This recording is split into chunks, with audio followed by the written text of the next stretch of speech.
Hello, everybody. I'm Matt. And I'm Maggie. And we are... Hopefully awesome. That's right. A positive place on the internet where we nerd out about all the geeky things we love. Almost lost it there for a second. And today's geeky thing is... Beast Wars. Beast Wars.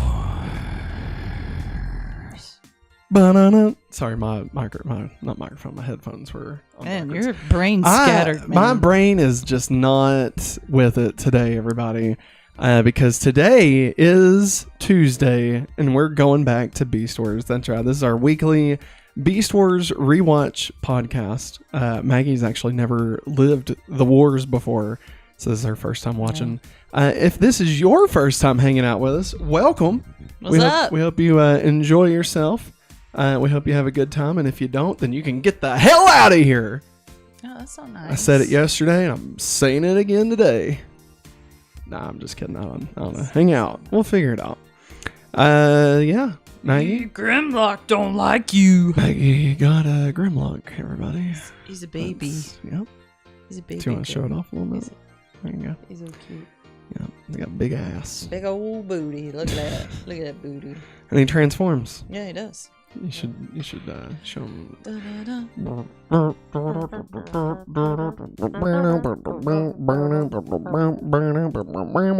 You know, for all the dinosaurs that's in Beast Wars, I'm kind of surprised they didn't use Grimlock in some way. Yeah. I mean, I know they were the Dinobots and we had an actual Dinobot, but I'm just surprised. Just surprised. I mean, you know, especially with all the other crap they've used, you know. Oh, yeah. I mean, freaking Unicron came in. Yeah. You know, in 1 episode. 2 episodes. They probably don't want to bring back a third person talking Transformer, though. Yeah, that's true. That might get confusing. Yeah. Grimlock me no Although, you. Waspinator talks in third person. I digress. Hey, everybody. You know what else I digress about? Beast Wars, because we're going back to Beast Wars. Yeah. I'll be honest, I had to redo the entire Stream Deck. It decided to stop working, and so I had to reset everything.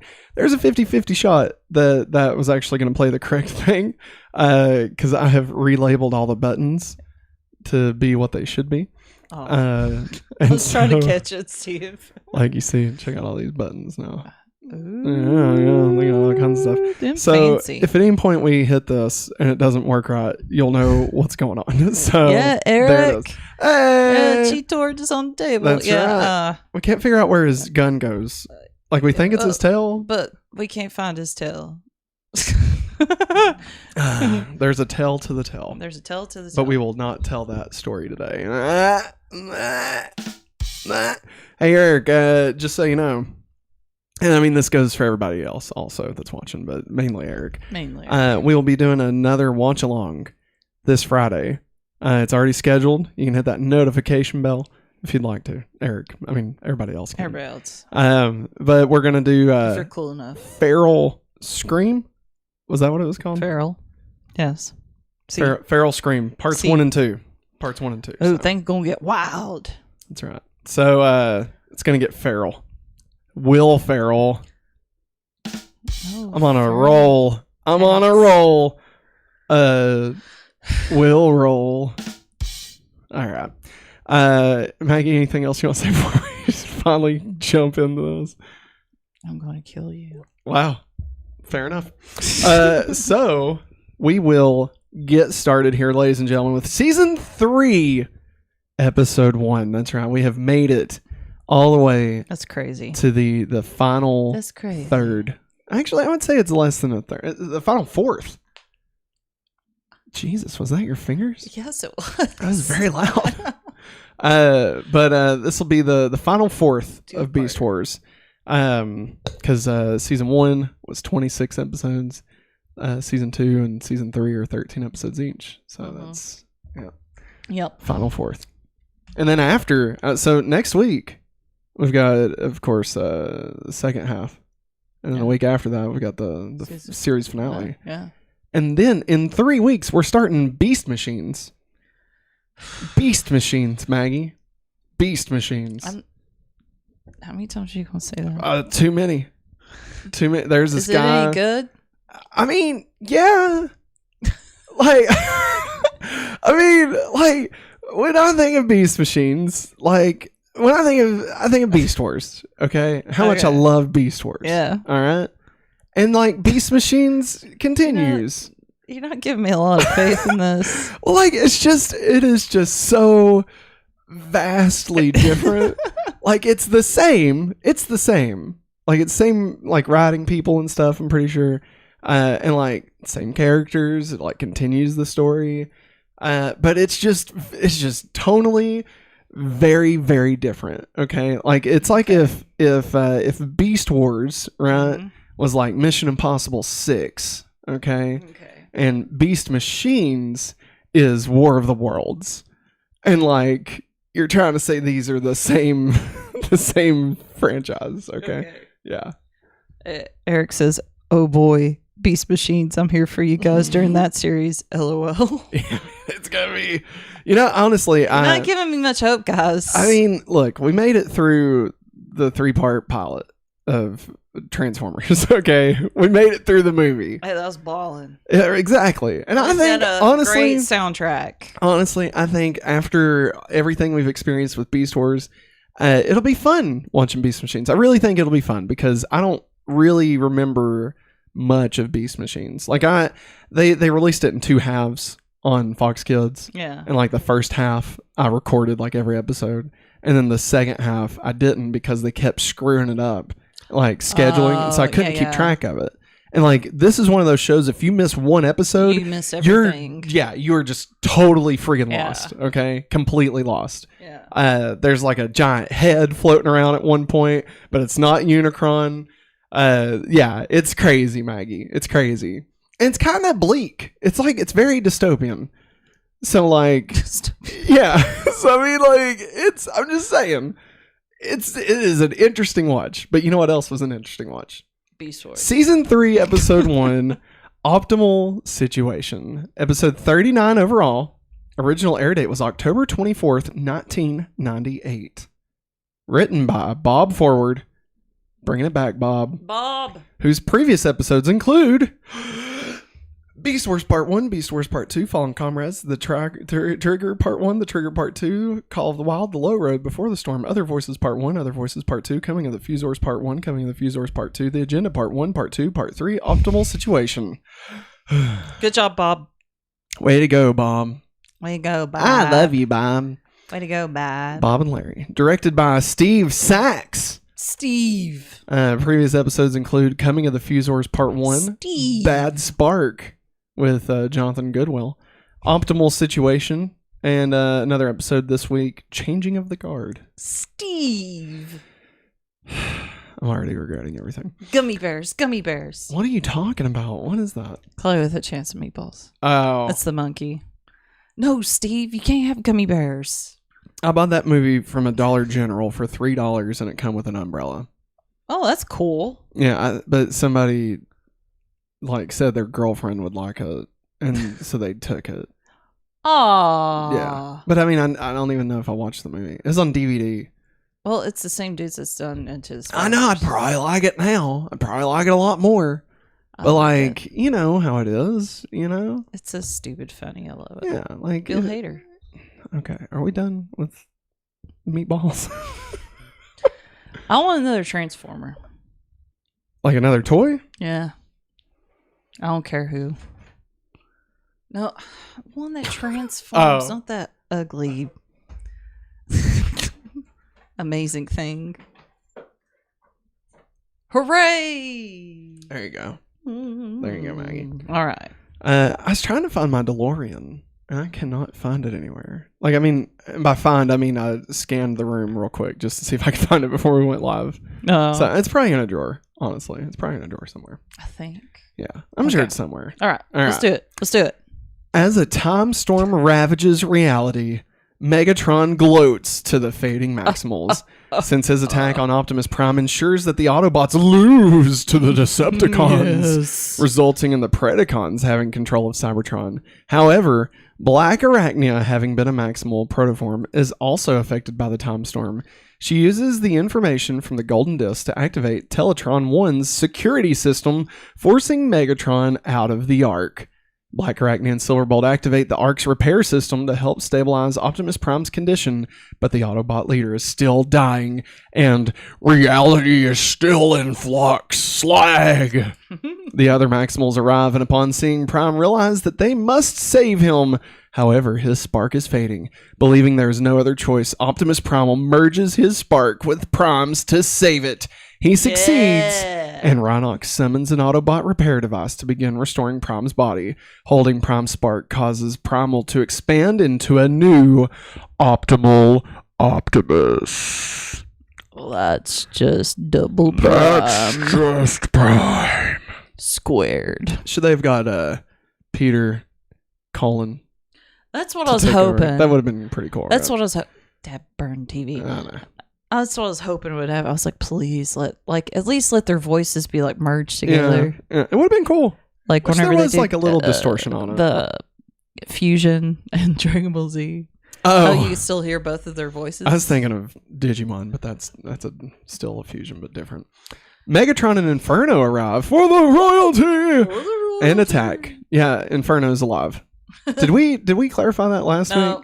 No. Yeah, he's alive. You said, I believe he's alive. Yeah, well, he is alive. He did not die. He's alive. Stop. Though Primal manages to save the Maximals and convince the Predacons to leave, while Black Arachnia uses the commotion to escape. Outside, Waspinator provides cover fire by shooting the rocks above the Ark. The Predacons destroy the cave entrance and flee. Wow. But Megatron notices a trapped Black Arachnia. Enraged by her betrayal, Megatron shoots her as the Maximals break free. Knowing that they are heading for the unprotected Axelon, Primal and Cheetor race off. Maximals, transform and roll out. Ba-da-da. As Silverbolt cradles the damaged Black Arachnia, he begs her to fight on and praises her defiance of Megatron. Oh, my sweet Black Arachnia. She maintains that what she did was for self-preservation, but Silverbolt points out that she also saved him and the universe. He openly admits to Black Arachnia that he loves her, shocking her. While there's still time, Silverbolt asks her one last time to join the Maximals. Although she maintains that she's still a Predacon, Black Arachnia joins the Maximals for him, but then goes offline. No, Black Arachnia! She's winning to... She's only in stasis lock. Slag. God. Slag an idiot. Yeah, hey, bird dog, come on. She's just in stasis, okay? Come on. Yeah. However, Rhinox reveals that she's merely in stasis lock. Primal and Cheetor manage to down Megatron, Inferno, and Waspinator, but Primal discovers that Rampage and the Arachnids are literally trying to drag the base away. Optimus manages to sever the lines and dispatch Rampage, but not before Rampage fires a missile, which deflects off Primal and hits the Axelon. The Axelon plummets off the cliff and crashes into the river. Knowing that he must return Prime Spark, Optimus withdraws with Cheetor to rejoin the Maximals. Back in the Ark, the repairs are finished. Returning the spark causes Optimus Prime to reactivate briefly, but he almost immediately returns to stasis lock. Rattrap is less than happy, as they now have the difficult task of protecting the Ark from the Predacons, with the time stream safe for the moment. Optimus orders the Maximals, including Black Arachnia, to begin rounding up every piece of salvage and make fortifications, because they're moving in to Mount St. Hilary. That was the name of it. Really? From the like the it was original called Mount St. Hilary. From the original cartoon. No, I believe you, but they Hilary. Named it that. Wow. Yeah. There you go. The base Mount St. end. Hilary. Mount St. Hilary. Mount St. Hilary. Remember we watched it. I know, but Matt, remember but they I meet don't. Spike and Spike's dad, Doug. I do not remember. Danny. Dad, it's me, Danny. Hey, son, sorry, I'm up here with Bumblebee here on a moon of Cybertron. What? Danny, you just stick around with old Hot Rod. He might need you to change his oil for him later. Dad, what does that mean, Dad? Wow. So, yeah, hey, remember, if you'd like to get this show ad-free and exclusive other content, you can get that over at patreon.com/hopefullyawesome. But since we are not over at patreon.com/hopefullyawesome, here's a word from our sponsors. This episode is brought to you by patreon.com/hopefullyawesome. That's right. At the $5 tier, you can have access to every episode we make ad-free and have your name listed in the credits of every video. At $10, you'll be able to get access to our all-new exclusive shows right here on patreon.com/hopefullyawesome. Those include Hopefully Weekly, a weekly show where Maggie and I catch up on all the things that's happened over the past week, both in our life and in the world around us. Family Game Night, a weekly show where Maggie and I will play a variety of board games, from Blockbuster Party Game all the way to Fast and the Furious Heist Game, whatever that is. Highway heist. The Hopefully Awesome movie commentary that we'll do once a month, where Maggie and I will watch one of our favorite films and then record us talking about it over it. Kind of like a mix between Mystery Science Theater 3000 and, just us goofing off and talking about nothing related to the film. And lastly, Matt plus Maggie. This is our monthly show where Maggie and I talk about our relationship. I don't think we'll be giving any advice, but hey, tune in. It'll be fun. And if you want to go above and beyond at the $25 level, not only do you get everything that we've just talked about, but you also get a verbal shout out as our Patreon producer of the entire month. All this and more. So sign up at patreon.com/hopefullyawesome today. Today. I couldn't hear you. Today. Hey, thanks for that word, Matt and Maggie. We will be sure and do those things. Maggie said, for the life of me, I cannot remember how to fix this, and I went into the freshman while we were on break. Eric, just wanted to call you out in the chat. You said the Viacons and the Generals, I think, are the breakout stars of Beast Machines. Yes, 100%. Completely agree. I really love, I believe the Generals, you can correct me if I'm wrong, but the Generals are like the three, right? I think that's who they are. Yeah. Yeah, no, they're great. Tankor. It's great, honestly. Very excited to watch all that. So I'm gonna move on. I'm trying to subvert your expectations, Maggie. Okay. Yeah. All right. I'm trying to let you settle in. All right, and expect great things. The unexpected. Moving on. Season 3, episode 2. Deep Metal.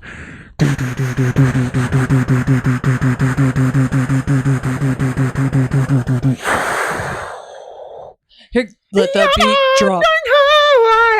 Say a secret, I got a secret. That's not what I thought it would be. Yeah, I don't know. Anybody ever watched Cybertronic Spree? They're great. Yeah, they are. They're great. Honestly, I loved them before. I love them even more now. Yeah. We should go. Oh, I thought you was going to say, we should go watch them live, and that should be one of our episodes. I don't think they've been around for a while. I don't know. We'll figure it out. Original air date for Deep Metal, episode 40 overall. Original air date was November 1st, 1998. Remember the 1st of November. 1998. Written by Larry DiTilio. Larry! Previous episodes include The Web, Power Surge, The Spark, Spider's Game, Other Voices Part 1, Other Voices Part 2, Aftermath, Other Visits Part 1, Other Visits Part 2, and Deep Metal. Directed by Owen Hurley. Oh. Previous episodes include Dark Designs, Possession, The Agenda Part 2, and Deep Metal. This is his final episode. Owen's final episode, everybody. Series wrap. That was good. I guess. Good job, Owen. I mean, Possession was good. And like The Agenda Part 2. Yeah, sure. He did good. I feel like Dark Designs, I'm blanking on what Dark Designs was, but I feel like that was a banger. Finally, God. The Rock has come back on Earth in their new base in the newly fortified Mount St. Hilary. Rhinox has trouble working with the hardware salvaged from the Axelon. Optimus Primal considers this as another reason they need help from the Maximal Elders to arrive as soon as possible. But Rhinox doubt the help is coming. Yet as they speak, help from Cybertron is indeed coming, just not exactly the kind they were hoping for. Yeah. In a sector declared off limits by the High Council, Not to be confused Slag with the not to be confused with the Maximal elders, Maggie. These are different. All right. Like the Maximal elders are like the Senate, and the High Council is like the House. Okay. And Unicron's floating head is like the president. Okay. No, I have no idea. Honestly, they may be the same. I have no idea. In a sector declared off limits by the High Council, a mysterious Cybertronian hunts for Protoform X. However, his ship is soon pulled into a transwarp portal that suddenly appears. Lots of questions about this in the Transformers references at the end of the episode. Yeah. So I'm not going to talk about it here, but basically, where the hell did this thing come from? Because it is not the one that hit Cybertron, because that already happened. So where did this transwarp hole come from? All right.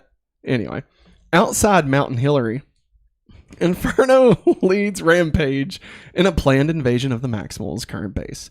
But the stranger entering Earth's atmosphere distracts Rampage away from the exercise, leaving Inferno to attack the Maximals on his own for the royalty! The Fire Ant is easily defeated by a rock. It was a pretty big rock. It was. Cheetor also notices the spacecraft descending into Grid Alpha 7 and flies to check it out. Receiving a radio contact from Cheetor, Primal heads out to join him. Cheetor watches the spacecraft landing in a body of water, but in the middle of a radio update to Optimus, Rampage fires a rocket to blast the Maximal out of the air, saying this is between him and the visitor. Underwater, the newly arrived Maximal Depth Charge scans a Manta for his beast mode and leaves his transport eager to hunt Professor X. Yeah. I'm sorry, Protoform X. Yes, I'm Charles Xavier. Depth charge, yeah, I'm here. Here to get Professor X. Should have killed me when you had the chance, Charles. You should have killed me when you had the chance, Charles! Oh, Charles. Charles. Oh, Charles. Oh, Charles. Surveying the area, Depth Charge finds Cheetor sinking into the bottom of the water. Depth Charge rescues his fellow Maximal, but only gives his name and not much of anything else when he strands the Catbot on an island. Oh man, I hate water. The cats have 9 lives. Well, I'd give 7 of them just to get the fuck out of here. The slag out of here, man. Oh, sorry. The slag. No, man. Water got up in my jet boosters. Talk about a wet pussy cat. Megatron, wondering where Rampage went after abandoning Inferno, sends Quickstrike to hunt the giant crab. Oh, is Rampage a crab? Yeah. I'm joking. Underwater Bro, again. where have I'm you joking. been? I'm joking. Underwater again. Depth charge homes in on his quarry's signal. However, what he finds are nothing but rocks. Rampage then jumps from the ground and latches onto Depth Charge, greeting the Maximal as his old playmate. The two battle and Depth Charge lifts their combat into the air. Rampage blasts the Manta and forces the fight onto the beach, but finds himself impaled on a stalagmite. While the two giant transmetals are disabled, Primal arrives and meets with Cheetor, who fills in the Maximal commander on what's happened and tells him of Depth Charge, a name that Primal recognizes. So this bro's name was Depth Charge before he was a Stingray. Okay. Just making sure we're all on the same page. Apparently it was a lethal name. Rampage heals and approaches Depth Charge, but Depth Charge awakens and fights back. The two show off their abilities, but Depth Charge wins the fight by throwing his tail spike into Rampage's weaponry, causing explosive feedback. Quickstrike shows up and fires at Depth Charge with a disabling poison blast, but Primal easily takes out Quickstrike. But thanks to Quickstrike's interruption, Rampage has had the time to sneak away. Primal and Cheetor bring Depth Charge back to their base. God, there's a lot going on right now, and it's all just nothing. It's all just a bunch of nonsense, you know? As Depth Charge... Sounds like filler for a book report. It does. Honestly, I don't know how many more times I can say Depth Charge. Like, my mouth is just giving up. Call him Manta. DC. Oh, okay. DC. I'll call him Batman. Batman. As Batman heals, Primal and Rhinox explains that Depth Charge was in charge of security for Colony Omicron before Protoform X devoured all the other inhabitants of it. Wait, so he ate them? Okay. Seeking vengeance, Batman spent 4 stellar cycles hunting X before he captured the Maniac and petitioned the High Council to find some way of executing him. Instead, Protoform X was placed aboard the Axelon to be dumped.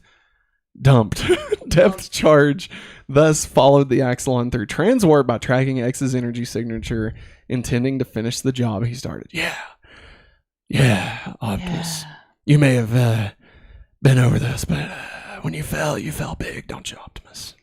Yeah. What's your problem? I'm Batman. I'm Depth Charge. It's not a matter of who I am that matters, but it's what I do that defines me. I'm Depth Charge. Depth Charge awakens, repaired, and exits the CR chamber. He wants to kill Charles. He blows off the Maximals, showing obvious contempt for Optimus Primal. He makes it out of the room before stopping short at the Ark, and the Maximals explain the gravity of the situation. He says, "Fuck off, I'm going to hunt Protoform X with no interest in the rest of the Beast Wars or saving your slag in history." Cheetor wonders if he'll be back, and Optimus says that before Rampage, he never would have left.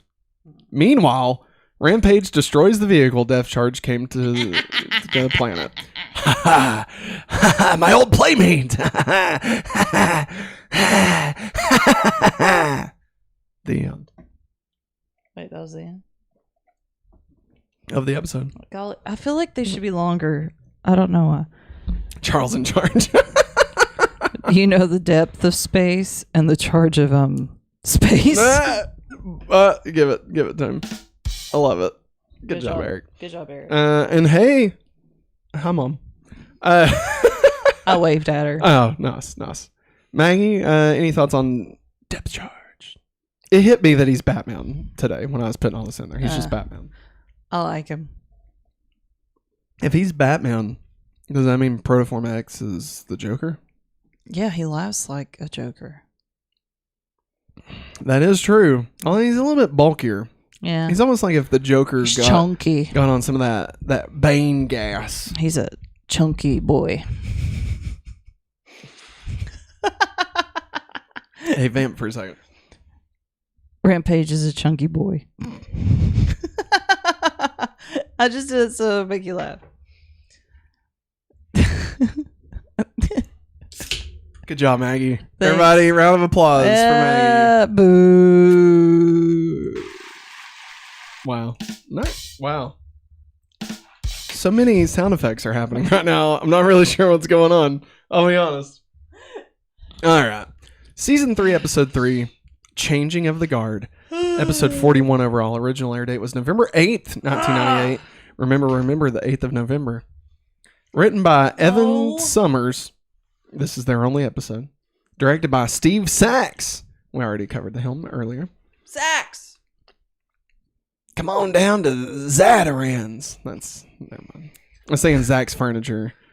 But I wanted to use Zatarans. I don't know. It didn't work. Zatarans. She's cute. The cute song, Animaniacs. All right. Rhinox is in the process of engineering a way to use Teletran 1's force field. Teletron. There's 2 A's. Teletran 1. Yeah. Teletran 1's force field to protect the base. But mixing Autobot and Maximal tech is difficult, and the machinery's failing. Slag. God, slag.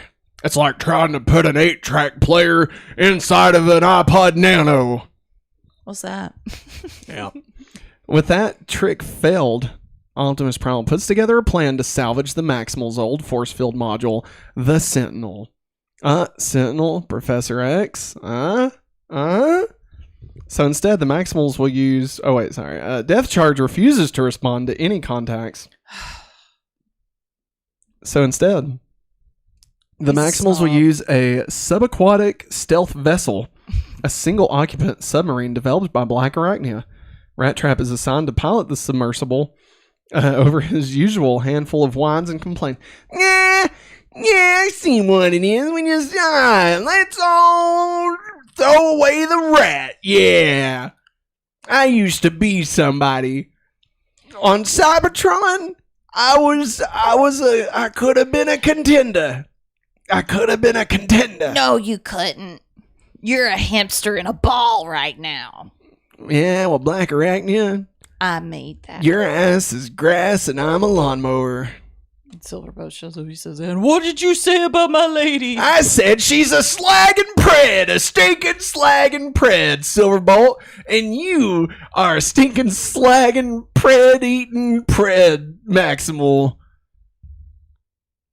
Silverbolt delivers the submarine to the Axolon's resting site under the lake. Rattrap is surprised to find himself having a good time exploring the water and passing by schools of fish to the sound of a jolly tune. The tune changes. Wow. Wow, look at all these fish. Look at that up there on top of the water. Look at that cream filling.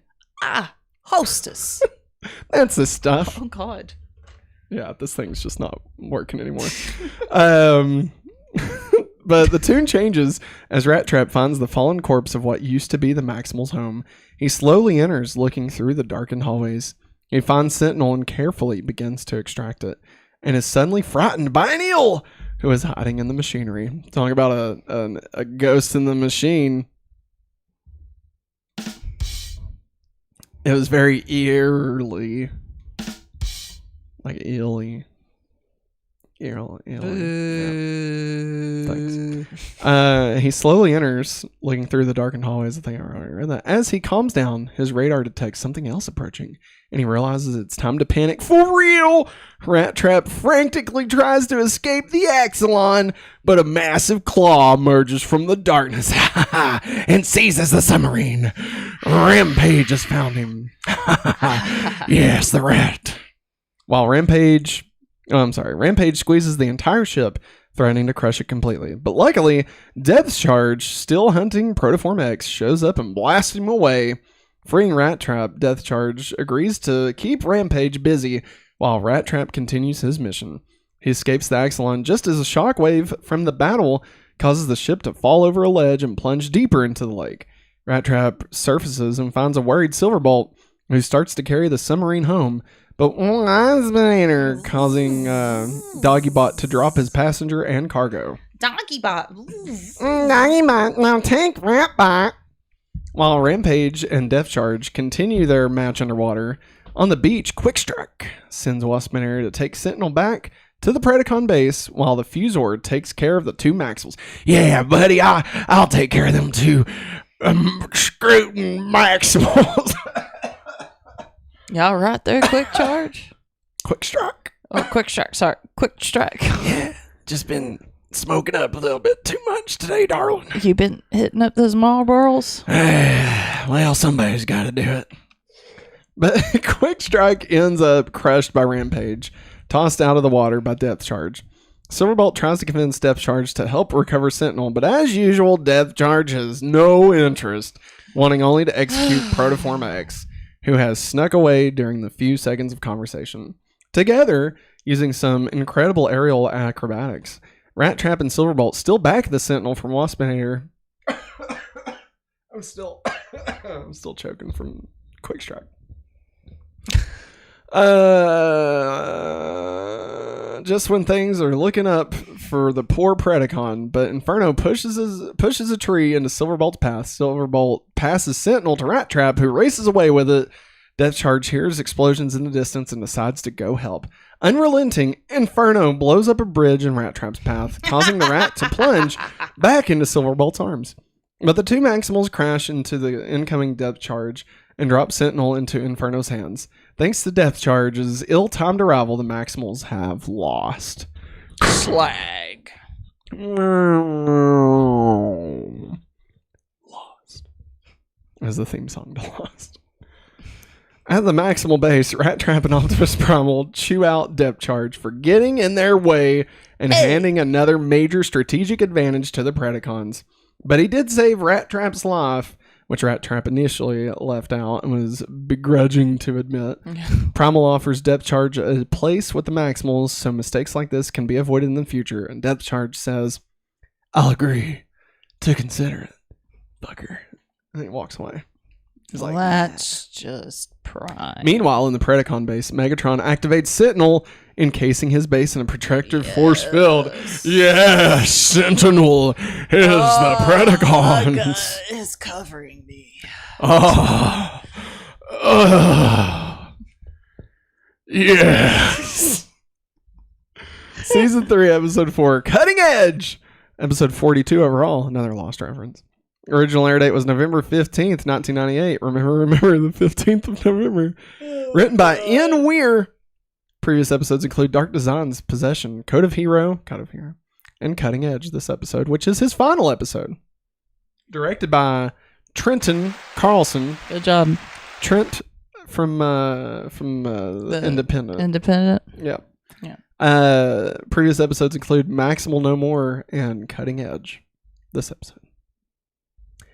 Chalk and Una, two anthropoid children, play watched over by 3 older primates, the youngest of the which bearing a familiar hammer.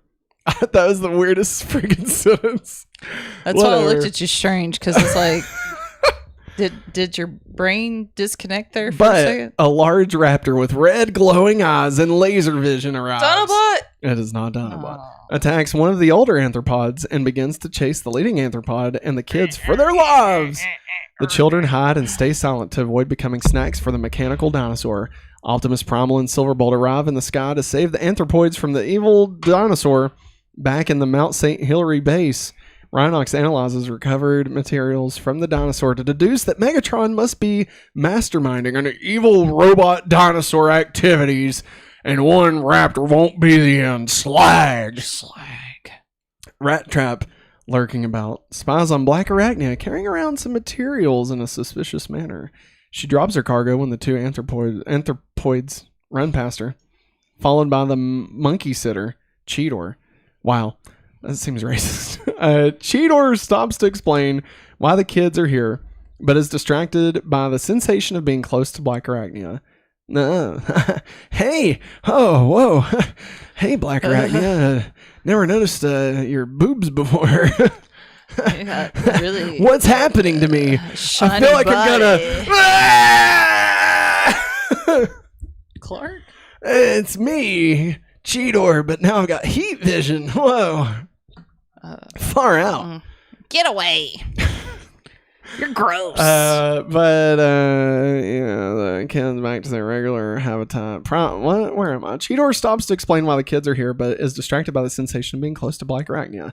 In the control room, Primal assigns Cheetor and Black Arachnia to take the kids back to their regular habitat, making Silverbolt act rather territorial. Mm-hmm. Dogs and cats just can't get along. Am I right, everybody? Fighting like cats and dogs.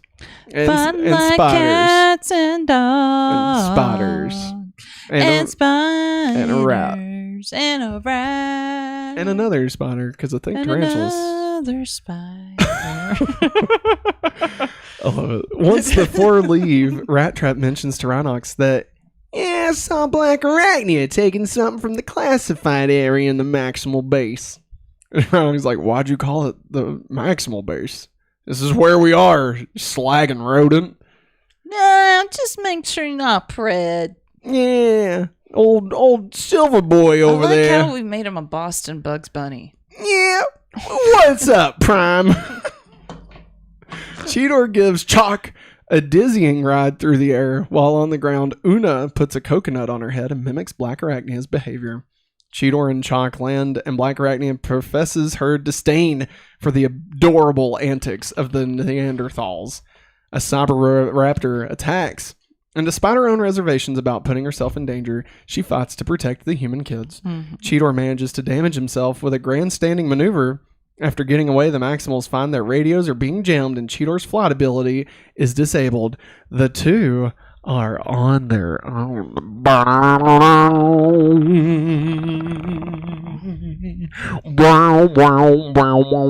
Get off of me! Hey, Black Arachnia, you wanna pet this pussy cat? No. Oh, okay. You're gross. Weirdo. I'm much older than you. Hey, check it out. I can do a handstand. Look at this. Look at me. Check it out. I'm doing a handstand. Check it out. No, you're not. Check it out. Oh my God. Hey, Black Arachnia, did you know my dad owns a dealership? Does it look like I care?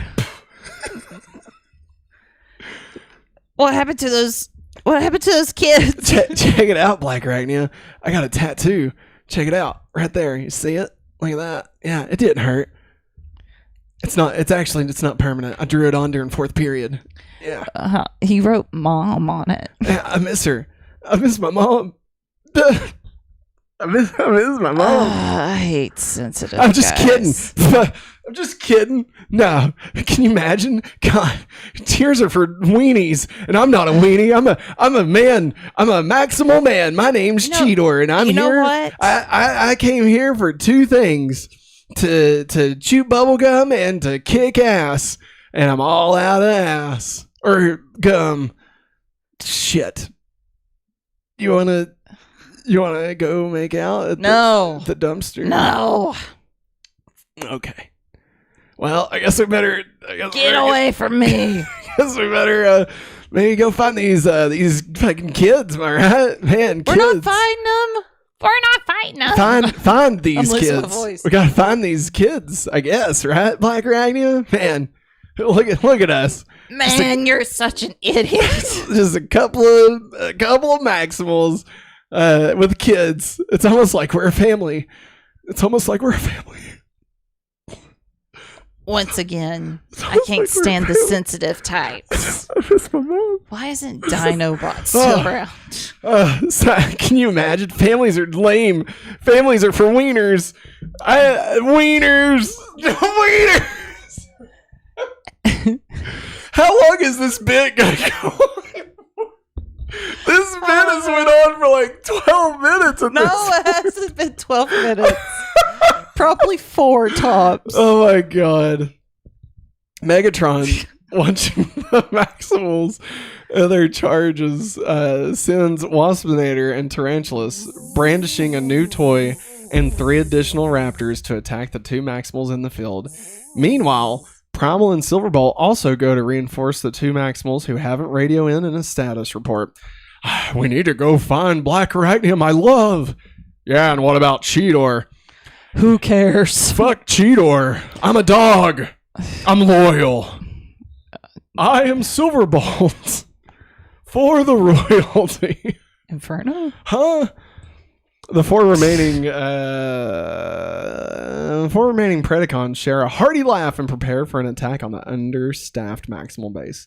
Cheetor, Black Arachnia, and the kids come under attack. Oh, they're family. From the Predacon forces. While they take over. Black Arachnia, look at us. It's just like we're the Incredibles. I don't want to have kids. You remember the Incredibles? You remember that? I don't want to bring kids into this world. Black Arachnia, did you know that the guy that made the Incredibles also made the Iron Giant? I love the Iron Giant. Can you imagine if they did the Iron Giant, but it was about my Uncle Bumblebee? How stellar would that have been? Shut up. God. But Tarantulas' new weapon is a transmetal cyber venom, which disables Primal, leaving him drunkenly singing about his little guy. Oh, yeah. Black Arachnia little guy dives to use her own body to take a shot from Tarantulas meant for the 2 kids.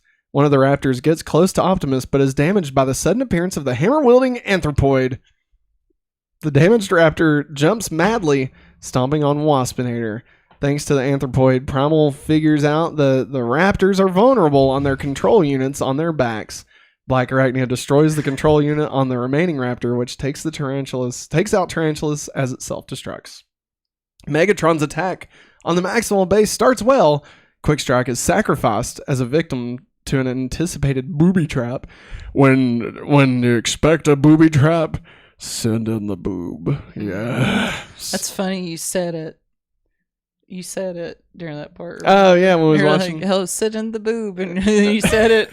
You're like, whoa, I didn't know that. Me and Megatron share one brain, yes. What? What? Black Arachnia, yes. Not you. There's only one female on this planet that's not an anthropoid. And I'm going to swear off of everybody. Remaining, after getting a radio message from Waspinator that the attack on the anthropoids has failed, Megatron, Rampage, and Inferno push forward to claim the Ark, but depth charge arrives, giving Rhinox and Rattrap the opening they need to force the Predacons back into the street. That's what he does. He flies by and he gives it one of those. Never leave home without it. As Primal's group collects itself, the child anthropoids are delivered back into the care of their parents and wave goodbye to Cheetor. Ha! Bye, kids. It was sure nice to having you part of our family. You can come back and visit Uncle Cheetor and Aunt Black Arachnia any day. Ain't that right, Black Arachnia? If they show up again, I'm going to kill them. Nah, you're such a kidder. You're such a funny kidder. No, hey, no. did you know I can bench press 12 pounds? So... Black Arachnia smuggles some hardware from the damaged raptors. Cheetor congratulates Black Arachnia on her heroic actions, but Black Arachnia tells Cheetor she doesn't care for nice kids. As she walks away under the wing of territorial Silverbolt, Cheetor mutters to himself, yeah, well, I'm not a kid. And maybe I ain't so nice either. I heard that you are a kid. Fuck you! You're not my mom! I thought you had a crush on me. Ha! In your face, Black Arachnia. I'm extreme now. I'm extreme, Cheetor. Yeah, I drink Surge and do kickflips off my bike because I'm into BMX XX. That's right, the PlayStation 2 game. I know the code where you can see Lara Croft's diagonal boobs. Polygonal. I go out and smoke Lucky Strikes. Smoking gives you cancer. And see, that's why you're a goody-goody. No, I'm not. Yes, you are. I eat cancer for breakfast. No, you don't. Fuck cancer. No. Meanwhile, Megatron determines that he can perfect the technology from the Cyberraptors by using it in conjunction with the other half of Rampage's divided spark. The end. Maggie. Boom, boom, That's boom. it. We did it.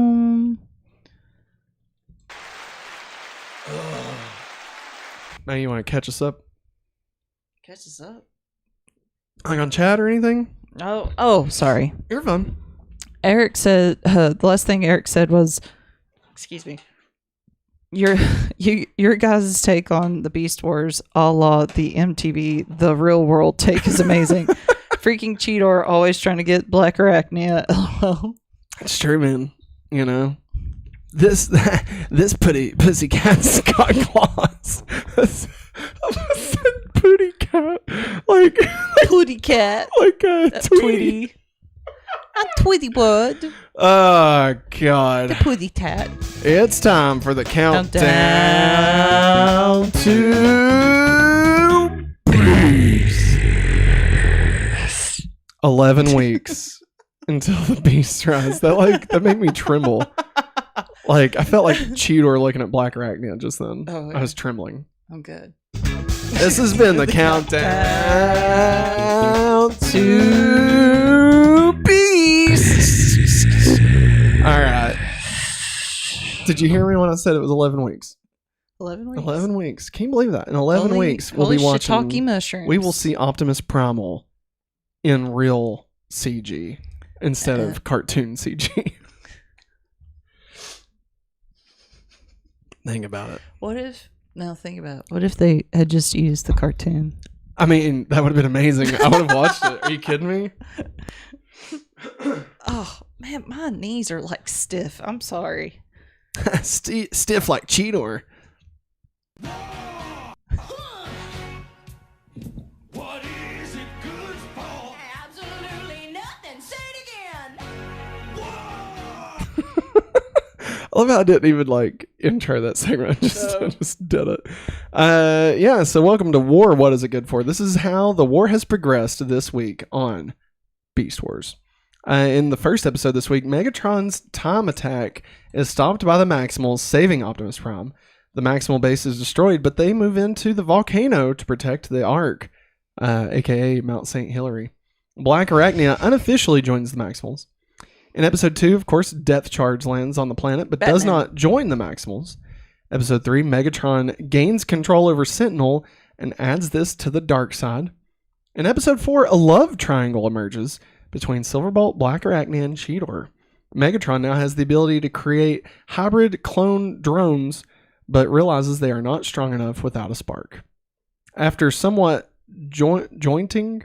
I think I just misspelled this. After somewhat joining the Maximals, unofficially anyways, that brings our teams to 7 Maximals and 6 Predacons, respectively. So Maximals, again, 1 up at this point. Yeah. Well, what'd you think about these episodes, Maggie? No, you're fine. I'll go ahead and say that it was very obvious that they had to introduce Depth Charge and that they had to figure out water episodes to make him be usable. You know? I mean, like he can fly around in regular air. But they wanted to show him in water. He's a sea creature. Yeah.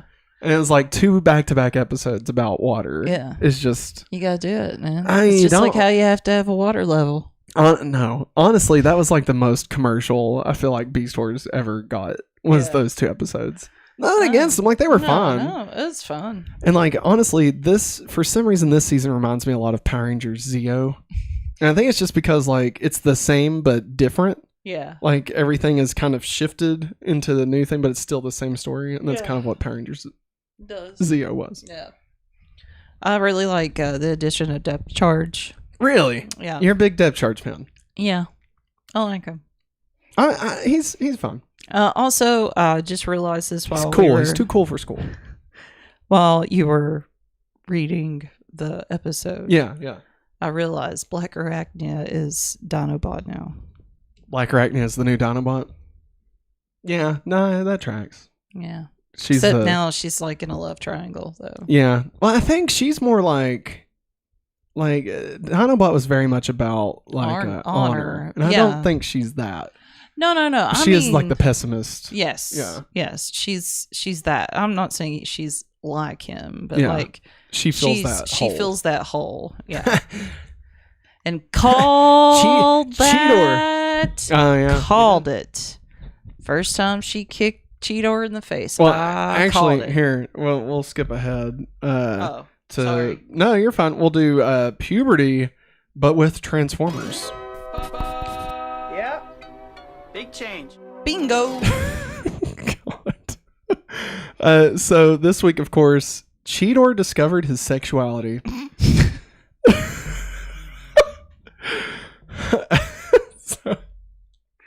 Wow. And this is the quotes. Do you want to be Black Arachnia for this? Oh God, I hope. So I'm here, and then it'll be you, and then it'll be me. Okay. All right.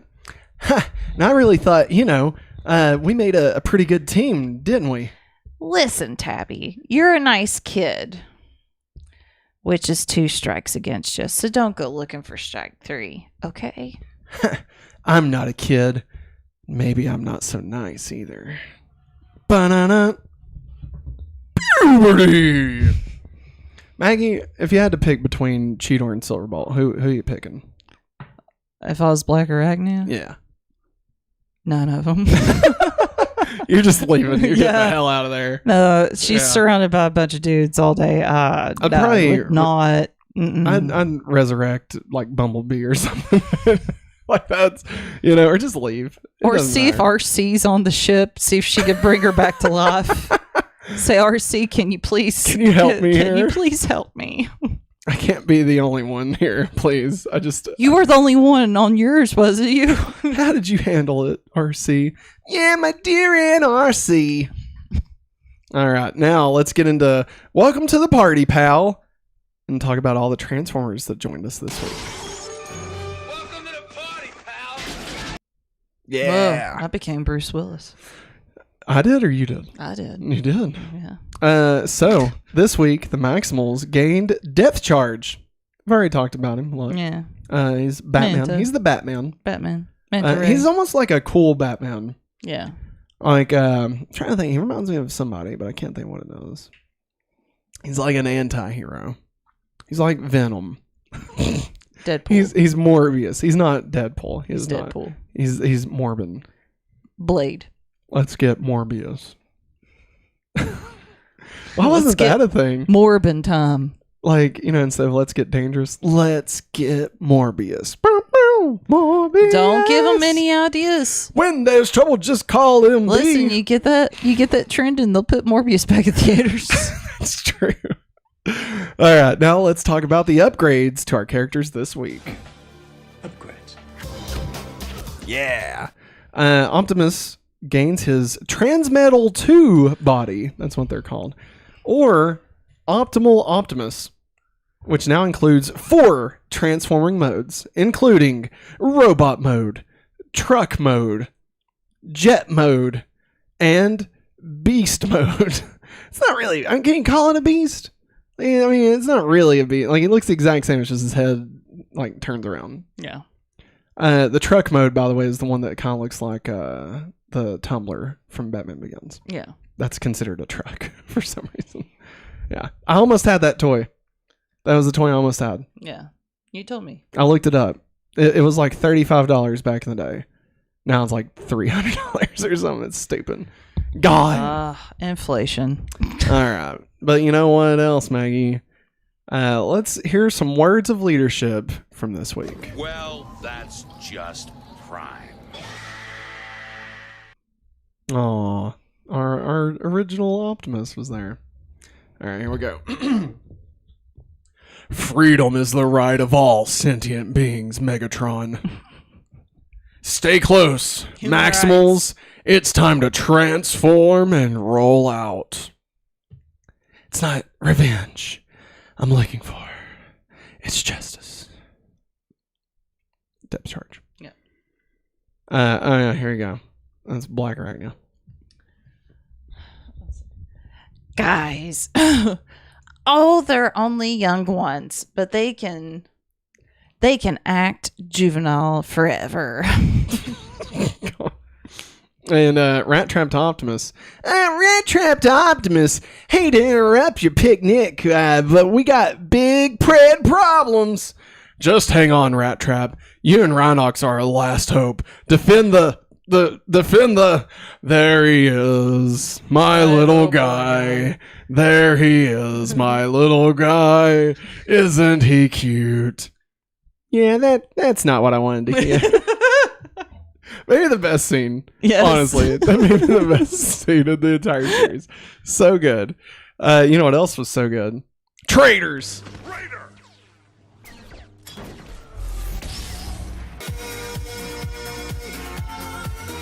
I hope there's music to it. I really wish we could have heard that. I love that song. Call on me. All right. Traitors in episode 3.1, the premiere of this month, this week. Black Arachnia turns on the Predacons and unofficially joins the Maximals. I think it did. Uh-oh. I love it. Yeah. So we already did puberty, but with Transformers. So now let's get into our slagging Transformers references. Part of a bigger universe. You just don't know it yet. You become part of a bigger universe. You just don't know it yet. God, I can't wait to watch that. That's going to be so good. If they had played that in the theater, I think I would have died when we watched Shazam. Oh, no, they didn't. I was trying to think. I was like, did they play it while you went to when the we get bathroom? another trailer? All right, it's been months now. Okay, it's been months. We need another trailer. Okay, yeah, we got that commercial during the Super Bowl. That was a big old wet fart. That was nothing. You know, it's Pete Davidson. Great, Pete Davidson's in this. Great, Whoa, guys. I want to see Cheetor. I want to see Rhinox. I want to see Air Razor. Like, show me the goods. All right, show me the goods. I want to see Rattrap. Is Rattrap even in this? No, he's not. No, he's not, because we saw the toys. So Where's far. Dinobot? Not in this. They're stupid for not bringing him in. I'm just saying. All right. All right. Can I get us caught up real quick? Yeah. Eric says, Optimal Optimus, are we liking the new design? Or meh, why orange though? And Optimus Prime color scheme would have been awesome. Dare I say Prime.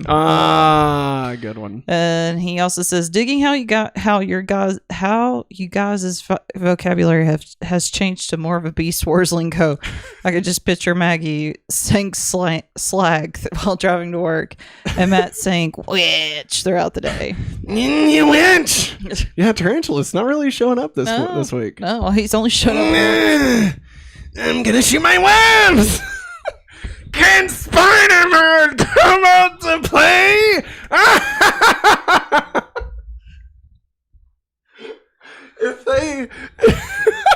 If they bring tarantulas into this new franchise, can we please get Willem Dafoe to be tarantulas? That'd be incredible. Like, I want him to do motion capture and everything. Like, I want to see Willem Dafoe crawl around with 8 legs. No, come on, that'd be amazing. Shit. As far as Optimal Optimus, I think I really like it. I like it better than Transmetal Optimus. I do too. Yeah. Like, I just wasn't a big fan of that one. I was a fan of his face. The orange is a weird touch. It is. Now that you mention it. Like, it is a weird, because orange isn't anywhere in Optimus Primal or on Optimus Prime. Like, there's no orange. So I don't even know where that came from. The Beast Wars logo. Maybe. Oh, I hit my tooth. Maybe. I mean, it was, it was 98. You know, 98, baby. Think about Nickelodeon. You know? Yeah. Surprised one of them isn't slime green. You know, oranges are orange. Think about it. So I don't know. I mean, I do like it. An Optimus Prime color scheme would have been a lot better though, now that you mention it. It would have been really Agreed. cool. But I mean, I like it. I think it's cool how he has the little window for the spark that never gets used again, but remains the rest of the series. So I put like snacks that. Oh my god, that'd be amazing. Tommy Pickles kept the screwdriver in his diaper. Tommy Pickles, the original Doctor. Yeah. From Doctor Who. Yeah. Yeah. Think about it. Sonic screwdriver goes on all kinds of adventures. Yeah. Travels through time. Has a companion that has red hair and glasses. So would that mean Angelica Pickles is the master? That'd be hilarious. All right. So moving into Transformers references, in episode 3.1, we got actually a handful of references here. So in the first episode this week, the Spark container, which held Optimus Prime's spark, was hauntingly similar to the Matrix of Leadership. According to Ben Yee's site, the mainframe animators used Optimus Prime's death sequence from the Transformers the movie as a visual reference and used the Matrix design as a spark container because they didn't know its significance. This, of course, leads us to ask the question, how do you get involved with Transformers and not know the most important MacGuffin in the entire continuity? That's great. Wow. Keep your editorializing to yourself, though. Transformers Wiki. No, honestly, shout out to Transformers Wiki. They're always on point, always helping us get the show together. They're fantastic. Everybody go look at them or something. I don't know. What do you do for a website now? Read. Okay, go read them. Look at pictures. Yeah. Though the designs are similar, the spark container is obviously much smaller. Small enough that Primal's hands can grip both handles comfortably. The actual Matrix is large enough for the Autobot size of Prime to do that. So, like, in the movie, you know, the Autobots are holding it. Yeah. You know. And, like, in this, Optimus Primal is holding it. So, like, it's not the same. Because it would have been way bigger. Oh, yeah. You know, because, I mean, remember Megatron's, like, the same size as, like, Optimus Prime's head? Yeah. So, I mean, it would have been huge. Yeah. Tiny. Yeah, like Like this. This is literally, like, this is the size difference, you know? So, imagine trying to shove Optimus inside of that. Getting him all up in there, you know? Yeah. It won't fit. I thought she was going to say something. Yeah, so Rhinox mentions that Optimus's spark, quote, has the Matrix with it, which might be a reference to the physical Matrix of Leadership that Optimus carries.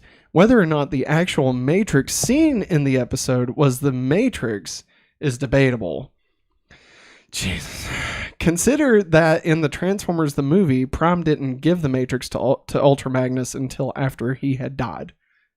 Black Arachne refers to Optimus Prime as Big Mac after the manufacturer of semi-trucks. The Autobot repair device used that fits over Prime's head unfurls in a distinctly layered fashion reminiscent of the exploding mask worn by Arnold Schwarzenegger in the original 1990 Total Recall. Nice. Optimus's slow, painful transformation into his new form, particularly when he watches his hand stretch, is a visual reference to the werewolf transformation scene in An American Werewolf in London. I've watched that. The sequel, American Werewolf in Paris, I believe, had shades from that thing you do. Yeah, there you go. And I can't think of his name, but Dead Man on Campus. I can't think of the character's name, but the same actor. Oh, okay. Yeah. So I'll be honest with you. When they start diving into all this Matrix stuff, I get really confused really fast. Okay, like it's a lot. And I think honestly, I need to bone up on it because it does come back into play in Beast Machines. And like, one of the things that really confuses me about Beast Machines, and we'll get there. We're gonna get there, everybody. But like, they talk about the Matrix, they talk about the Oracle, but neither of which, like, none of it has anything to do with the movie The Matrix. But there is a lot of similar lingo between both, and I mean, they're both like cyberpunk-ish, you know. Yeah. So I mean, like, it makes sense that they would use a lot of the same words, but it's just.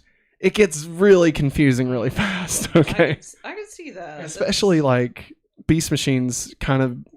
It becomes philosophical. Yeah. Right, you're gonna love it. You're gonna love it. All right, moving on from Beast Machines talk. I can't... Like, we're setting up Beast Machines 3 weeks in advance, and I cannot freaking wait to get to it. Episode 3.2.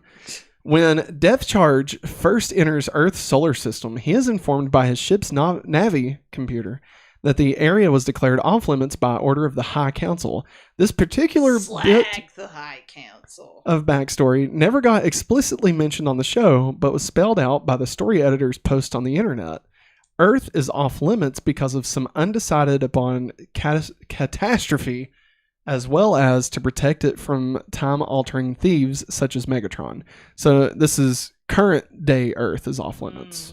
Yeah. Whatever current day is. Because I'm assuming if the Great War took place in 1986. Yes. And the movie skips ahead like 20 years. Yeah. To like the future year of 2005. Yeah. And then this takes place 300 years at least. Yeah. After. Yeah. Then that would be 2305. So... Earth would be vastly different. I'm assuming, if it even still exists. Who knows? Notably, the episode refers to a High Council rather than the usual Maximal Elders, and also refers to the Elders. This could just be an error, though if we take it literally, then Cybertron has more than one branch of government. The Elders, however, are the ones who Rhinox says would send a rescue ship, so they'd be the primary council. And we're getting a little too episode 1 in this, if you know what I'm saying. Depth Charge and Optimus Primal are established to have known each other, with Depth Charge mentioning Primal's original mission of carrying Protoform X off Cybertron and into exile. So this whole time, this whole thing, all this was like they were going to go drop off Protoform X. Yeah. And then they just so happened to, like, Megatron stole the golden disc. Yeah. And they were like, fuck, we got to go after him because we're the only ship in range. And then they hit each other and go through like a portal and land in the past. And that's what causes the Beast Wars. It's almost as if fate, it seems, is not without a sense of irony. It's almost like that Optimus and Megatron were destined to battle, to war, to Beast War. Battle of Destiny. Dun-dun-dun. I wonder if they've ever done like a Transformers like multiverse of madness type situation, where like all the Optimuses and all the Megatrons like have to fight. I don't know. That'd be interesting. That'd be really cool. And who would be like the Primal Promise? All right. Anyway, let's see here. The temporal anomaly that transports Depth Charge to prehistoric Earth is never fully explained. It causes him to transmetalize which would presumably make it related or at least similar to the quantum surge produced when the planet Buster was destroyed. That's the moon. But the surge was long gone from Earth space by that point because it had already hit Cybertron. That was that one. Yeah. I think it was. Or it was either that one or the one that killed Tigertron. An error razor. An error razor. Yeah. But the surge was long gone before Earth space. In physical form, the anomaly more closely resembles the warp portals used by the Vok and their constructs. So it could perhaps be related to the destruction of the Metal Hunter. That's the one from that episode. And given its time traveling properties, it could even be related to the Time Storm from Optimal Situation. The show provides no further explanation. So there you go. Depth Charge's spacecraft totally looks like his vehicular alternate mode. Yeah. It's interesting. Waspinator appears in this episode and does not get scrapped in any way. Run for the bomb shelters. It's the end of the world. Good job, buddy. Rampage somehow senses the approach of Depth Charge before Depth Charge has even crossed through the temporal anomaly. One of the many unexplained mysteries about the full extent of Protoform X's powers. He's got telepathy. We all know that. Crabs all do. Well, Professor X. Charles!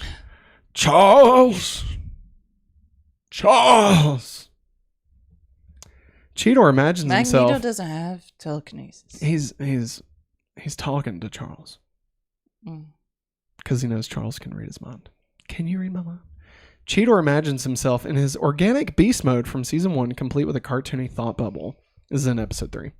Since its last appearance in A Better Mousetrap, Sentinel has gained a handle, presumably to make it easier for the characters to grab and hang on to in this episode. This is a good part. Rattrap's successful attempt to shut down Sentinel in A Better Mousetrap is the reason he was chosen to retrieve it and not Black Arachnia, as Rattrap knew what to look for. Look at that. This is the only episode in which Rampage uses his activation code Rampage Terrorize. When Megatron contacts his henchman, Inferno can be seen spending his free time playing cards with Waspinator and Quickstrike. I love that. That was pretty funny. I love any time that they do stupid stuff like that. It reminds me of Reboot so much because they do stupid crap like that in the A background. little bit of world building. Yeah. You know, I love it. The jaunty sea shanty heard in the episode has a very similar tempo and cordial arrangement to the popular Beatles song Yellow Submarine. Also, while clearly played for the audience, the puzzled look on Silverbolt's face suggests that he can hear it as well, with no explanation as to its origin. That's funny. The changing of the guard traditionally refers to formal ceremony in the United Kingdom wherein the sentries providing ceremonial guard duties at important institutions are relieved by a new batch of sentries. The ceremonies are often elaborate and precisely choreographed. Its meaning here is somewhat more literal, with Sentinel being appropriated by the Predacons for their vessel. Rattrap's submarine bounces like a pinball after being dropped by Silverbolt, complete with pinball sound effects. After it comes to a halt, the word tilt flashes in each of Rattrap's eyes. Rattrap calls Depth Charge Captain Minnow, referring the boat of the same name from Gilligan's Island. Nice. And then in episode 4, one of the hominids is still carrying around Dinobot's makeshift hammer that he discovered back in Code of Hero. The Cyberraptors represent Megatron's second attempt at cloning Dinobot after Clone 1 from Season 1's Double Dinobot. That's why it's called Clone 1. Megatron, evidently not the only beast warrior with a penchant for the bard, exclaims, "Cry havoc and let slip the dogs of war, yes!" A quote from Julius Caesar and Lex Luthor. Oh, wow. From Smallville. Dad, you have no idea what I'm capable of. As Primal is shakily recovering from the cyber venom in the background of one scene, Silverbolt can be seen administering the "how many fingers am I holding up" sobriety test. The invention of the club appears to have led swiftly and mercifully to the invention of pants. Whoops. Next time, Gadget. Next time.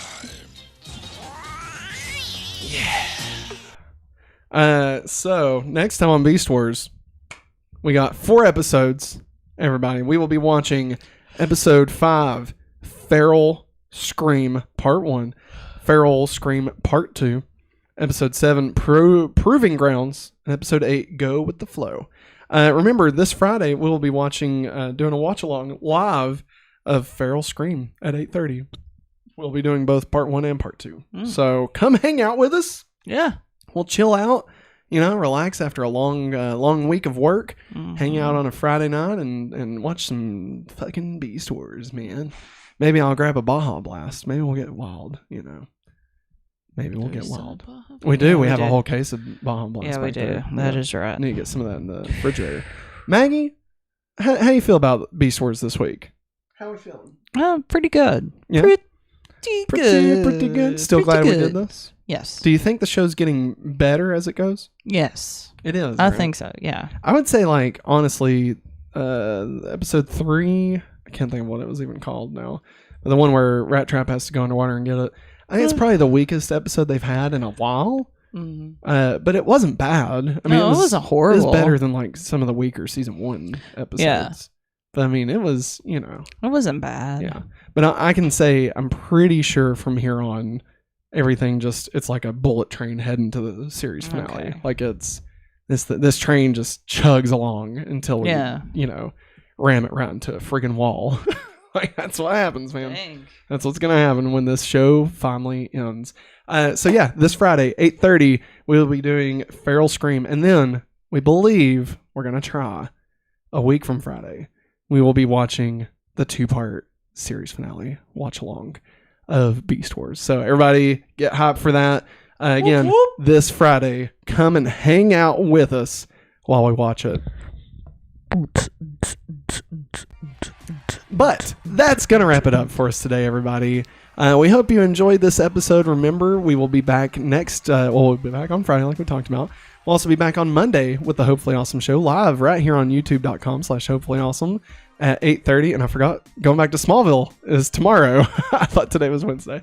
We'll be back tomorrow at 8:30 with Going Back to Smallville, where we will be talking about Smallville Season 2. Special features. We'll be doing a complete series recap, and we will be discussing... Look how red his lips are. Oh, they're beautiful.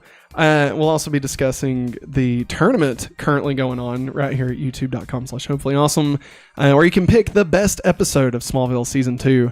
Guys, let me tell you, some of the episodes that's been picked so far, stankers. I don't understand what's going on. Nocturne almost got into the next round. I can't believe that. The one with Christopher Reeve did not make it to the next round, and Nocturne almost did. They weren't in the same one, but still just wild things going on, everybody. So be sure and come back and hang out with us tomorrow for that. But that is going to wrap it up for us, everybody. We will see you all tomorrow at 8:30. Thanks for watching, and as always, Have a hopefully awesome day. maximize. Terrorize. Nailed it.